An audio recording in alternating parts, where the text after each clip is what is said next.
Nou, Scott, en dan kan het los in Starum van de IFK's die het sneun dus net zielig wordt. En wij zeggen wat in de midden, de lijn, de matadoren een beetje. Maar je moest een kant uit. En dan mag je kiezen. Dus je daarachter langs, die gaat Robert de Jong. En zeker Heerskop komt er gewoon al onder. En Jelle Tolsma zit er dan wat in de midden. Maar Tony Brundel en die komen goed uit. De Gele Tadema van Jester Mar. En Henk Rechts en Sibo Siesling. Die gaan eier naar de dicta. Maar de ene draait wel een beetje jeder als de oren. Nou, de orenkant zei in. Daar keer ze Robert de Jong voor. En het lieke eerst wel goed te gaan. Maar letter zoekt dat helemaal zien weer. En die man die al de orenkant uitgaan. Die wie een volle meer baas over de slagjes op dit eiland. Want ja, dat ziet er een beetje in. Je moest de slagjes zien. Hey, Arend Wisse de Boer. Die Fox slaat nogal in. En die had een hele wedstrijd zijn slijn. Slaat al een beetje. Maar hij ziet wel mooi heug. En zo komt redelijk goed uit. Sterker, hij komt heel goed uit. Met dat ouderskip van Langwar. Werd Ulbers Zwager vroeger nog mij zield had. En werd die fjouwer kampioenskippen mij helle had. En letters zijn zoon Rink en Lammert. Ik nog een keer van Langwar. Ja, hij liep het eerst op de tonnen om te komen, diezelfde Arend de Boer. En dat is dus wel een verrassing. Want de eerste mothers die komen er ik net meer om te pas. En verderop Matte Siesling en rechts voorlopig ik Beliers Jan. En dan is dat een beetje sappeljend koeltje. Er komt Jelle Tolsma er nog aan. Die zie je de dichtste bij de dik. En die hier dus ik nog al het allermeeste profijt ervan. Maar ja, die mat achter de bakboord lezen de Arend de Boer langs. En ja, dan kom je voorlopig net op dat eerste plakje te landen. Misschien zullen dat van hem nog iets zitten kennen. Want het weer wel een beetje een koeltje van de oorpoep verzeld. Dus zul je wel aankomen kennen. Nou, man, vak even de bak. En dan achter Arend de Boer on. Zien hoe je verder gaat. Nou, daar komt Jester Mar dan on. Die bezieken een beetje de oorsluiting te krijgen. Dan komt Henk Rechts daarachter. Ja, en die had wat de supporters. Die lezen daar wat toeteren.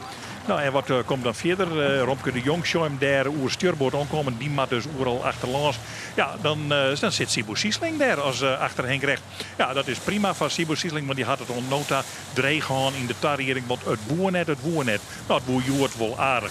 Ja, en dan just het achterste veld al hier komen. Dat was nog een hele leuke wedstrijd in de ring van de midden. En die man moest al ien voor ien om de tonnen te komen. En daar zie je het zeker Heerskop tussen. Hij kwam er wel wat uit in de wedstrijd. Hij zou uiteindelijk ik nog zonde worden. Maar favoriet zeker Heerskop. Die kwam net echt uit de startblokken. En dat weer van hem wel een beetje spietig vanzelf. Want dat je er wijzen willen, maar de no wijzen. Nou, hij er nou. Dit weer de beslissende loop. Nee, tweede keer nee, de heugste tonneta voor Arend de Boer. En hij hoorde goed zakje. Want Jelle Tolsma leidt nogal wat leger. Dat betekent dat hij lang die heugte net had. En lang die heugte ik net horen ken. Komt wel goed om de tonnen. Maar dan zit er alweer wat meer meterskus tussen. En dan kan Arend Wisse de Boer eens even zien van wij hebben misschien wel een hele leuke midden. Nou, Jelle Tolsma gaat om die tonnen voort. En dan komen de Jester Marder erachter aan.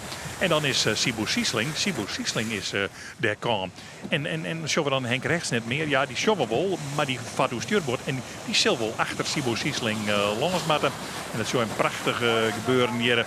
En Sibo Siesling die stoot op naar een vierde plakje in deze wedstrijd. Achter de Jester Mothers. Dat is een prima prestatie van de man.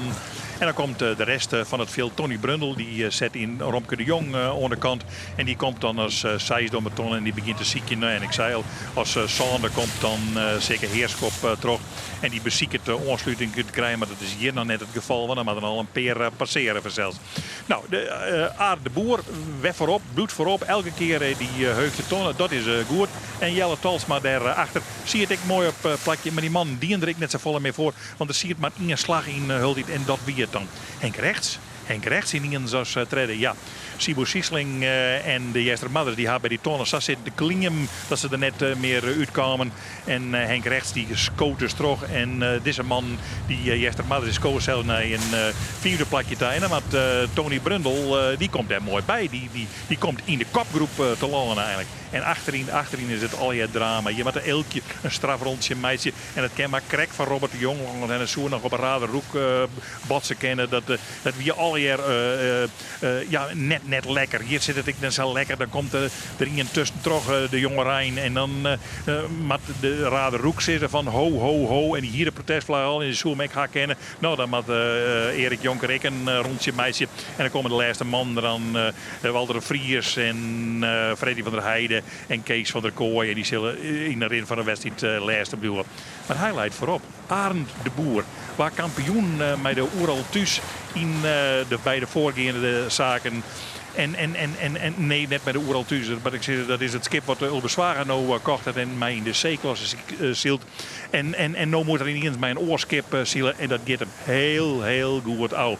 Nou, Sibo Siesling schoot weer een plakje naar voren ten koste van Henk Rechts. Het bleef wel wat spannend in die voorhoede. Al zie je de eerste beiden er een beetje uit. Maar de oren die zie je lekker wat te klingen met elkaar. En dan komt Tony Brundel, daar ik al de eerste Mothers voorbij. En dat impliceert dat kampioen van vorig jaar, Tony Brundel, dat die mooi weer in een plakje in de voorhoede zit.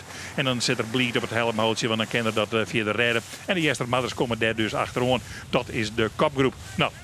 Je werd dat geklingem in de achterhoede. Hult iets van die meesten die door stuurboord komen. En dan net een goed plakje vinden kennen. En dan moet je Njonkenkoor alle weer op reis met Vaderwien naar de laatste tonnen naar beneden. En dan weer omhoog het weer een keer proberen. Maar ze rekken steeds meer achterop.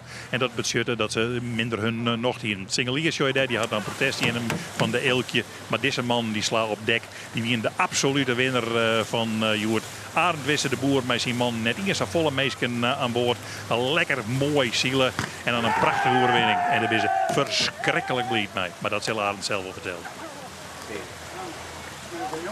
De uitslag bij Starem. Eerste dus Arend Wisse de Boer met de twee gebroeders. Dan de jonge Jan van Jelle Tosma. Tred Sibo Siesling van Henk Rechts. En vierde dus nog Tom Brundel. Ik ga er even gauw terug in. Even een peer eruit hellen. We pakken het weer op bij de noemer Tredje. Freddy van der Heijden. Dan Jeroen de Vos. Vijftiende Robert de Jong. En Hildol onderongen Walter de Vries.